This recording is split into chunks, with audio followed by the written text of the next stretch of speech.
Aujourd'hui, on va faire une vidéo complète sur comment on peut faire pour gérer son patrimoine financier, pour apprendre justement à faire une audit de son patrimoine financier et ensuite pouvoir développer son patrimoine financier.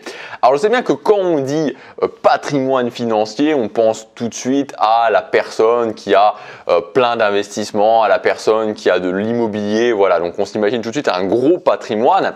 Mais en fait, il faut savoir que votre patrimoine financier, c'est tout ce que vous possédez en fait, c'est l'addition de tout ce que vous possédez. Si vous avez par exemple donc un compte courant où vous avez 500 € dessus, ces 500 € font partie de votre patrimoine financier. Si vous avez une voiture, cette voiture elle fait partie de votre patrimoine financier. Alors évidemment la voiture c'est peut-être l'un des investissements les moins intéressants qu'il y a à faire parce que c'est un investissement, c'est une sorte d'investissement fondant en fait la voiture. C'est-à-dire que voilà, la voiture elle vaut quelque chose quand vous l'achetez et puis elle vaut de moins en moins en fait. Ça va de plus en plus en baissant et sur une durée suffisamment longue, la voiture vaut 0 €. Mais bref, tout ça pour dire que votre patrimoine, c'est l'accumulation de tout ce que vous possédez. Alors dans cette vidéo, je vais vous montrer comment faire un audit de ce patrimoine et on va voir comment mettre de la réalité justement sur les choses qu'on possède et comment ensuite ce fichier qu'on va créer ou qui va regrouper tout notre patrimoine va nous être extrêmement utile quand on va vouloir ensuite se fixer des objectifs et développer son patrimoine.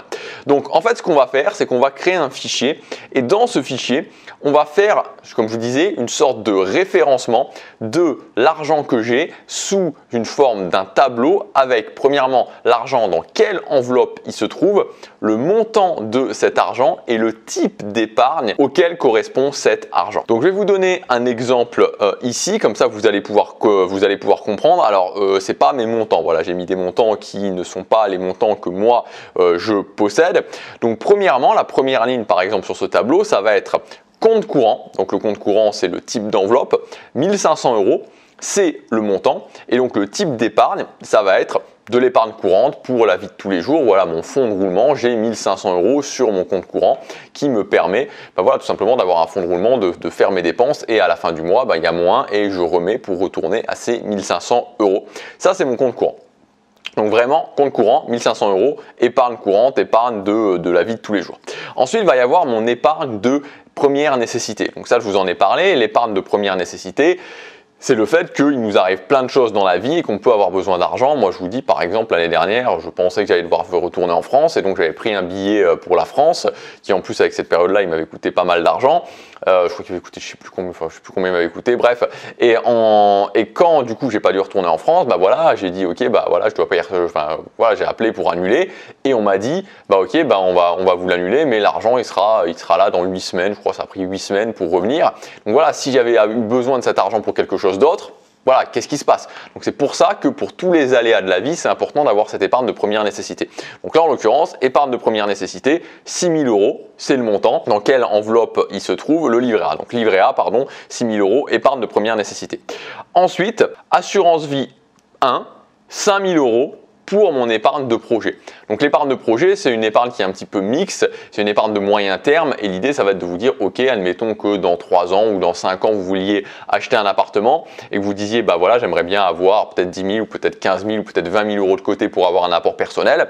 Donc vous allez pouvoir placer cet argent et au lieu de le placer sur un compte courant qui va rien vous rapporter, vous allez pouvoir le placer sur une assurance vie, évidemment à capital garanti, et ça va vous permettre de faire en plus de ce que vous avez grossir votre argent. Donc assurance vie numéro 1, 5 000 €, épargne de projet. Ensuite, assurance vie numéro 2, 5 000 €. Et cette fois-ci, épargne de long terme sécurisée. Donc comme on l'a vu, on en a parlé cette semaine, qu'au niveau de l'épargne de long terme, qui va être une épargne de rendement, il y a une partie qui va être sécurisée, que je vais pouvoir faire plus je prends de l'âge et plus je vais la faire grandir. Et puis une partie qui va être de l'épargne vraiment cette fois-ci de rendement. Donc assurance vie numéro 2, 5 000 € épargne long terme sécurisée. Et ensuite, la dernière ligne, PEA, donc plan d'épargne en action, 40 000 € et là, épargne de long terme à rendement. Donc là, c'est là où je mets vraiment mon épargne de rendement, où je me dis, ok, je mets de l'argent tous les mois pour pouvoir vraiment utiliser cet effet de levier des intérêts composés. Donc, en fait, une fois que vous avez tout ça, Vous rentrez tout ça dans un fichier et vous allez pouvoir, par exemple, alors après moi c'est ce que je fais, mais vous pouvez le faire d'une façon différente. Vous allez pouvoir avoir un diagramme qui va vous donner, enfin déjà premièrement un tableau qui va vous donner le montant total de votre patrimoine, et ensuite deux diagrammes. Un premier diagramme qui va être le type d'épargne, c'est-à-dire quel type d'épargne se trouve. Donc les types d'épargne on les a vus, hein, c'est l'épargne courante, c'est l'épargne de projet, etc., etc. Et un autre diagramme qui va être les différentes enveloppes, donc le compte courant, le livret A, assurance vie, et donc vous pouvez rajouter l'assurance vie, quel type de support pour l'assurance vie, le PEA, etc., etc. Donc l'intérêt vraiment de faire ça, c'est que vous allez avoir en temps réel de la visibilité. Aussi le fait, et ça c'est ce que je dis tout le temps, et je le dis pour la gestion du temps, pour ce que je fais au quotidien, pour mes dépenses, etc., etc., vous allez avoir de la visibilité et aussi de la réalité, comme je vous disais, donc de la réalité sur ce qui est votre patrimoine, parce que ça sert à rien de se cacher les yeux comme ça en se disant je le regarde pas, j'y pense pas. Autant à un moment donné se dire voilà où j'en suis, et même si je dois partir de très bas, c'est pas grave, je pars de très bas, mais ce qui compte c'est pas de là où je pars, c'est ce que je vais faire concrètement pour pouvoir continuer à avancer, pour pouvoir atteindre mes objectifs. Visibilité, réalisme, et ça va vous permettre aussi de vous fixer des objectifs, et donc grâce à ça de voir justement la cohérence entre ce que vous faites au quotidien et donc mois après mois pour épargner, pour investir votre argent, et vos objectifs, et voir si les deux sont cohérents, parce qu'encore une fois, voilà, si je veux atteindre mes objectifs, c'est ce que je vais faire mois après mois dans le cas de l'argent qui va me permettre d'atteindre ces objectifs. Voilà, j'espère que cette vidéo vous aura aidé. Je vous encourage vraiment à faire ça. Vous verrez que ça va vous aider pour la gestion de votre argent et pour le développement de vos finances. Si vous voulez aller plus loin, il y a ma formation Épargner, Investir, Multiplier qui est disponible jusque dimanche. Et dans cette formation, je vous ai préparé plusieurs fichiers. Vous pouvez tous les retrouver dans le premier lien, dans la description, c'est indiqué. Et il y a notamment ce fichier dont je vous ai parlé, donc le fichier de patrimoine qui est là, qui est tout fait, qui est tout prêt. Vous n'avez plus qu'à commencer à l'utiliser et qui va vous permettre de tout simplement commencer à faire une première audit de votre patrimoine de cette façon-là, de voir ce que vous avez, de pouvoir vous fixer des objectifs et de voir la cohérence au niveau de ces objectifs.